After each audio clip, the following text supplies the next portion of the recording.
بسم اللہ الرحمن الرحیم الحمد للہ والصلاة علی اہلہا ما بعد۔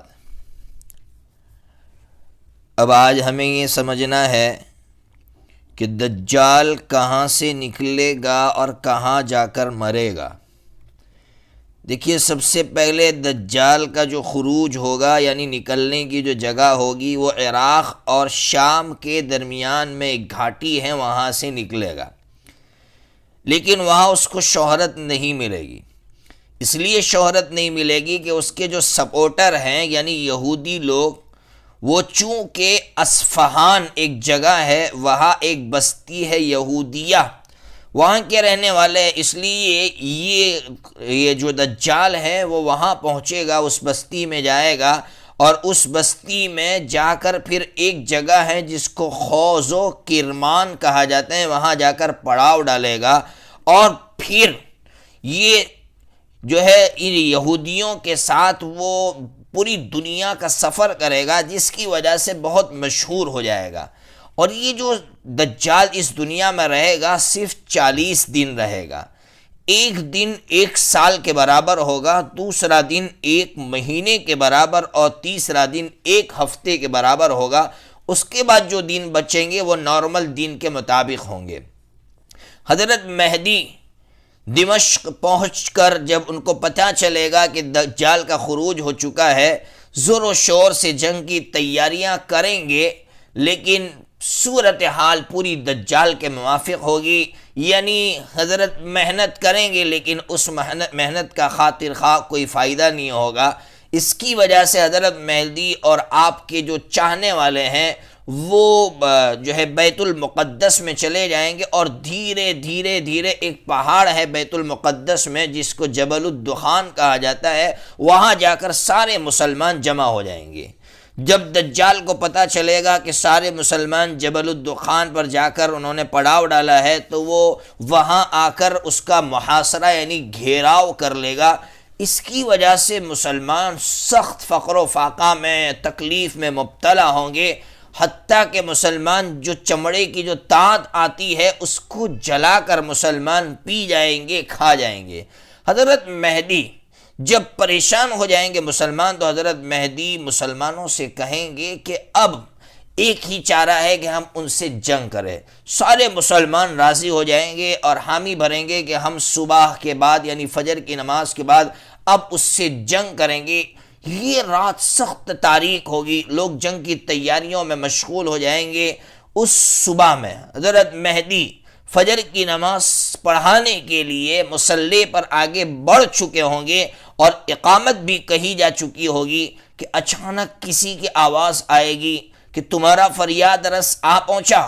لوگ پیچھے نظر دوڑائیں گے تو حضرت عیسیٰ علیہ السلام 2 زرد چادروں کے اندر، 2 پیلی چادروں کے اندر ملبوس فرشتوں کے کاندھوں پر ہاتھ رکھ کر دمشق کی جامع مسجد کے سفید مینارے پر اتریں گے۔ اب حضرت عیسیٰ علیہ السلام یہاں آنے کے بعد حضرت مہدی سے کہیں گے آپ کے لیے اقامت کہی گئی ہے، اس لیے نماز آپ ہی پڑھائیے۔ حضرت عیسیٰ علیہ السلام ایک نماز حضرت مہدی کے پیچھے پڑھیں گے، باقی ساری نمازیں پھر حضرت عیسیٰ علیہ السلام پڑھائیں گے۔ اس کے بعد کیا ہوگا؟ حضرت عیسیٰ علیہ السلام دجال کو تلاش کرنے کے لیے نکلیں گے۔ جب حضرت عیسیٰ علیہ السلام کو دجال دیکھے گا تو وہاں سے حیران ہو کر بھاگے گا۔ اس وقت اس دجال کے ساتھ 70,000 یہودی ہوں گے۔ یہ دمشق سے نکل کر اسرائیل کی طرف بھاگے گا۔ آگے ایک شہر ہے جس کا نام ہے لد، وہاں آج بھی لکھا ہوا ہے باب اللد۔ وہ اس شہر میں گھسنا چاہے گا کہ حضرت عیسیٰ علیہ السلام اس کے قریب پہنچ جائیں گے، اور اس کے قریب پہنچ کر اس کو قتل کر دیں گے اپنی تلوار کے ذریعے سے، اور پھر مسلمانوں کو آ کر خبر دیں گے کہ دجال قتل ہو چکا ہے۔ مسلمانوں کو یقین نہیں ہوگا تو حضرت عیسیٰ علیہ السلام تلوار دکھائیں گے کہ دیکھو یہ دجال کا قتل کر کے میں آیا ہوں، یہ اس کا خون ہے۔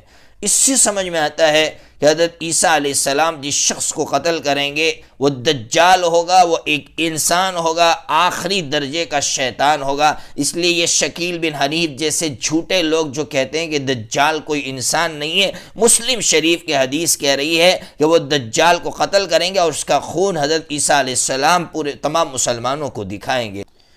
حضرت نبی پاک صلی اللہ تعالیٰ علیہ وسلم نے صحابہ کرام کے سامنے دجال کا تذکرہ فرمایا تھا۔ وہی حدیث جو مسلم شریف کے اندر حضرت نواس بن سمعان رضی اللہ تعالیٰ عنہ کے حوالے سے ہیں، اس کا خلاصہ میں آپ کے سامنے رکھتا ہوں۔ حضرت نواس بن سمعان رضی اللہ تعالیٰ عنہ فرماتے ہیں کہ نبی پاک صلی اللہ تعالیٰ علیہ وسلم نے ایک دن صبح کے وقت دجال کا تذکرہ فرمایا۔ آپ نے تذکرہ اس انداز سے فرمایا کہ بعض باتوں سے ہمیں ایسا لگا کہ وہ بہت حقیر ذلیل انسان ہے، مثال کے طور پر وہ کانا ہے، بد شکل ہے، اور بعض باتیں ایسی بیان فرمائی جس سے ہمیں معلوم ہوا کہ اس کا فتنہ بڑا عظیم ہے، بڑا سخت ہے۔ حضرت نواس بن سمعان فرماتے ہیں کہ حضور کے اس بیان سے ہم پر ایسا خوف طاری ہو گیا، ہمیں ایسا لگا کہ دجال بالکل قریب ہی میں موجود ہے۔ جب ہم شام کو حضرت نبی پاک صلی اللہ تعالیٰ علیہ وسلم کی خدمت میں حاضر ہوئے تو حضور نے تاڑ لیا، پوچھا حضرت نبی پاک صلی اللہ تعالیٰ علیہ وسلم نے تم میری باتوں سے کیا سمجھے؟ تو حضرت فرماتے ہیں کہ ہم نے عرض کیا کہ آپ نے دجال کا تذکرہ فرمایا تھا تو ہم کو بعض باتوں سے ایسا سمجھ میں آیا کہ بڑا حقیر ہے، جیسے کانا وغیرہ، بد شکل ہے، اور بعض باتیں ایسی فرمائی جن سے ہم کو ایسا معلوم ہوا کہ اس کا فتنہ بڑا خطرناک ہوگا۔ حضرت نبی پاک صلی اللہ تعالیٰ علیہ وسلم نے فرمایا کہ تمہارے بارے میں جن فتنوں کا مجھے خوف ہے ان میں دجال کی بنسبت دوسرے فتنے قابل خوف ہے، یعنی دجال سے بھی زیادہ مجھے ڈر ہے اگر کسی فتنوں کا تو وہ دوسرے فتنے ہیں، دجال کے فتنے کا اتنا ڈر نہیں ہے۔ کیوں؟ حضرت نبی پاک صلی اللہ تعالیٰ علیہ وسلم نے فرمایا کہ اگر میری موجودگی میں نکلے گا تو اس سے میں خود مقابلہ کروں گا، اور اگر میرے بعد آئے گا تو ہر پکا مومن اپنی ہمت کے برابر اس کو مغلوب کرنے کی کوشش کرے گا، ہر مسلمان کی اللہ تبارک و تعالیٰ مدد کریں گے۔ اس سے سمجھ میں آتا ہے کہ جو پکا مومن ہوگا اللہ تبارک و تعالیٰ اس کی مدد فرمائیں گے اور وہ اس کا مقابلہ کرے گا، وہ بزدل بن کر نہیں بیٹھے گا۔ اس لیے حضور نے فرمایا کہ ڈرنے کی ضرورت نہیں ہے۔ پھر حضرت نبی پاک صلی اللہ تعالیٰ علیہ وسلم نے علامت بتلائی کہ وہ کیسا ہوگا۔ فرمایا وہ نوجوان ہوگا، اس کے بال گھنگھریالو ہوں گے، جس طرح بال گھنگھریالو ہوتے ہیں، جو ہے آکڑے کی طرح ہوتے، اس طرح اس کے بال ہوں گے، اور اس کی آنکھوں کے بارے میں اس کی ایک آنکھ بالکل سپاٹ ہوگی اور ایک آنکھ ابری ہوئی کانی ہوگی۔ حضرت نبی پاک صلی اللہ تعالیٰ علیہ وسلم نے فرمایا کہ اگر تم میں سے کسی مسلمان کا دجال کے ساتھ سامنا ہو جائے تو اس کو چاہیے کہ سورہ کہف کی ابتدائی آیتیں پڑھ لے، اللہ تبارک و تعالیٰ اس کو دجال کے فتنے سے محفوظ فرما لیں گے۔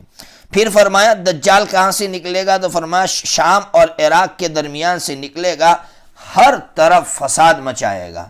اللہ اکبر۔ حضرت نبی پاک صلی اللہ علیہ وسلم نے آگے فرمایا اللہ کے بندو اس کے مقابلے میں ثابت قدم رہنا۔ پھر صحابہ فرماتے ہیں کہ ہم نے عرض کیا کہ اللہ کے رسول وہ زمین میں کتنی مدت رہے گا؟ آپ نے فرمایا وہ 40 دن رہے گا، لیکن پہلا دن 1 سال کے برابر ہوگا، دوسرا دن 1 مہینے کے برابر ہوگا، اور تیسرا دن 1 ہفتے کے برابر ہوگا، پھر جو باقی دن بچیں گے وہ عام دنوں کے برابر ہوں گے۔ صحابہ فرماتے ہم نے عرض کیا اللہ کے رسول جو دن 1 سال کے برابر ہوگا کیا ہم اس دن میں صرف 5 وقت کی نمازیں پڑھیں گے؟ آپ نے فرمایا نہیں، بلکہ وقت کا اندازہ کر کے پورے سال کی نماز ادا کرنی ہوگی۔ پھر صحابہ فرماتے ہم نے عرض کیا اللہ کے رسول وہ زمین میں کتنی تیزی کے ساتھ سفر کرے گا؟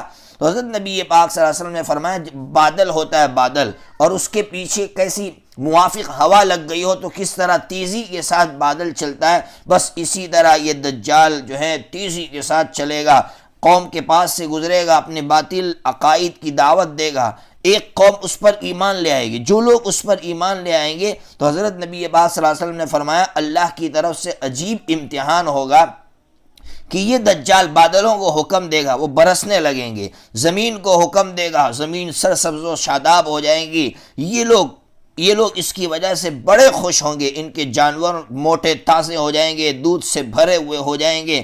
پھر دجال کسی دوسری قوم کے پاس سے گزرے گا، ان سے کہے گا کہ میرے نظریات کو مانو، لیکن وہ نہیں مانیں گے، انکار کریں گے، تو وہ ان سے مایوس ہو کر آگے تو نکل جائے گا، لیکن اللہ کی طرف سے امتحان یہ ہوگا کہ مسلمان قحط سالی میں مبتلا ہو جائیں گے، ان کے پاس بالکل مال نہیں رہے گا، تو اللہ تبارک و تعالی ایسا امتحان فرمائیں گے کہ وہ ویران زمین کے پاس سے گزرے گا، اس کو کہے گا اپنے خزانوں کو باہر لے آ، تو زمین اپنے خزانے باہر پھینکے گی۔ یہ اللہ تبارک و تعالی کی طرف سے امتحان ہوگا۔ پھر آگے میرے آقا نے فرمایا ایک نوجوان جس کا شباب بالکل زوروں پر ہوگا، اس کو تلوار سے مار کر دو ٹکڑے کر دے گا، دو ٹکڑے بالکل دور چلے جائیں گے، وہ اس کو بلائے گا، وہ دو ٹکڑوں کو، تو وہ زندہ ہو کر دجال کی طرف ہنستا ہوا روشن چہرے کے ساتھ آئے گا،